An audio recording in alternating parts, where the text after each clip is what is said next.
Je sais pas si t'as déjà vu ces gars-là. Ah merde. Qui ont ces petites sacoches là.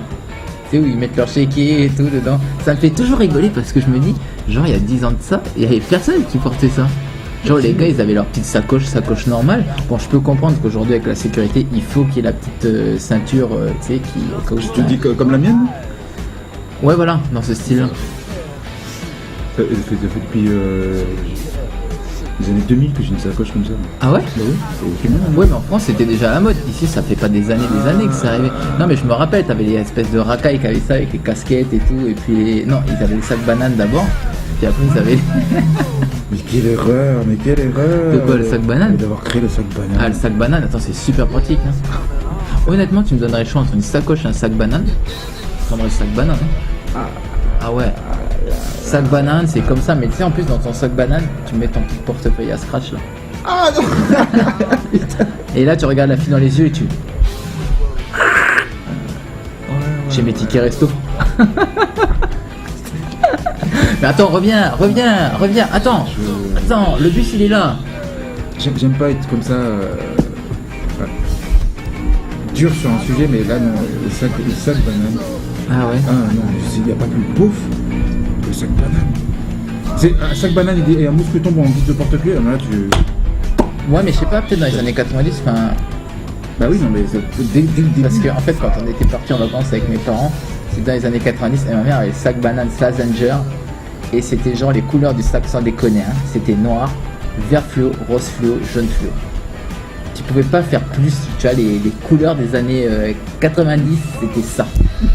Et on était, genre, c'était une des premières fois qu'on partait en Australie, donc tout le monde était en short, chaussures de sport, chaussettes remontées jusqu'à mi-tibia, parce que genre on imaginait, je sais pas ce que nos parents pensaient, peut-être qu'on allait traverser le désert ou un truc comme ça, mais on était à Sydney, bon certes Sydney c'est une grande ville, mais on était habillés comme si on allait faire un marathon quoi, tu vois, c'était genre, on avait les casquettes, on était, maintenant tu reposes, non, la visière avec, tu sais, le truc qui descend derrière là, le petit drap qui descend derrière de la casquette là, tu sais, genre safari et non mais en fait quand je repense sur lui, les gars ils devaient nous voir dans Sydney, mais c'est genre un indien dans la ville, tu vas à Sydney, les gens sont tous habillés en tenue de travail ou genre en tenue normale, tenue de ville, et toi t'arrives, t'es habillé comme si, à la Forest Gump. Honnêtement, j'ai que une image, c'est Forest Gump quand il est en train de courir faire sa traversée là, tu sais, genre avec sa casquette, son short, ses grandes chaussettes.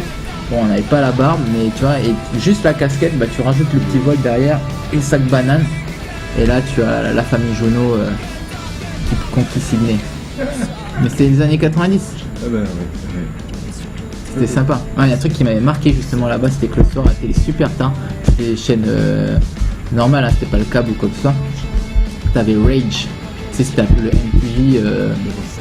C'est en fait c'est des tas de clips genre Nirvana et tout ça, c'est là où je crois que j'ai vu mes premiers clips de rock'n'roll, c'était là-bas.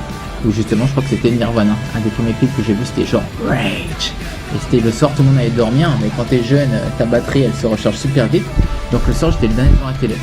Et t'avais ces émissions-là, Rage avec la musique, et t'avais premier, du coup, ouais, c'était en Australie, c'est-à-dire aux États-Unis. En Australie, premier clip que j'ai vu, c'était Nirvana. Très très cool. Il y avait aussi des films un peu plus bizarres à ce temps-là, mais. Il n'y avait pas La Vengeance sur deux visages? Ça sonne un film comme un film que ma mère pourrait regarder ça. Tu connais pas La Vengeance sur deux visages? Non. La Vengeance sur deux visages, c'était un téléfilm australien. Et en fait, t'as la riche héritière, machin, un peu moche, mais un peu jolie, mais elle se sent pas bien dans sa peau, machin, qui épouse un tennisman beau gosse. Et le tennisman la pousse lors d'une balade, même leur lune de miel, la pousse dans le marécage via des crocodiles. Elle se fait bouffer, mais elle n'est pas morte. Elle tombe sur elle est vivante, machin, elle tombe dans une clinique de chirurgie esthétique.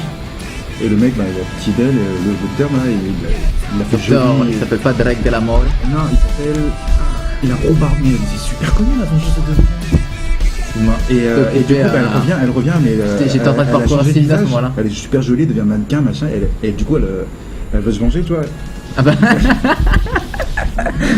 Non. Et du coup, je pensais qu'elle voulait reprendre ses courtises quoi. Elle se. Putain, mon revers il est toujours pas bon quoi. Elle avec son mari, qui est plus son mari, machin, et qui l'a tué. Et elle a deux enfants, mais qui n'est pas de vie. Ah là là, et puis ça finit Ça commence à Sydney, puis après ça finit dans le bush australien, machin, elle a une maison de campagne tellement elle est riche, dans le bush australien, et là, elle te fait... je te venge, quoi. Elle fait en sorte que c'est lui qui se tue tout seul, en fait. Quoi. Et après, ils en ont fait une série. Franchement, c'est des visages, merde. Vraiment, c'est des visages. Et là, c'est un gros moment de solitude. Vraiment, c'est des visages. Je vais recevoir Michel Chenberg. Vous connaissez, vous, là Vraiment, c'est des visages. Et je suis sûr, je te montre, tu vas faire... Bon, je prends les clés de voiture, mais parce que j'ai un peu... Grand moment de solitude.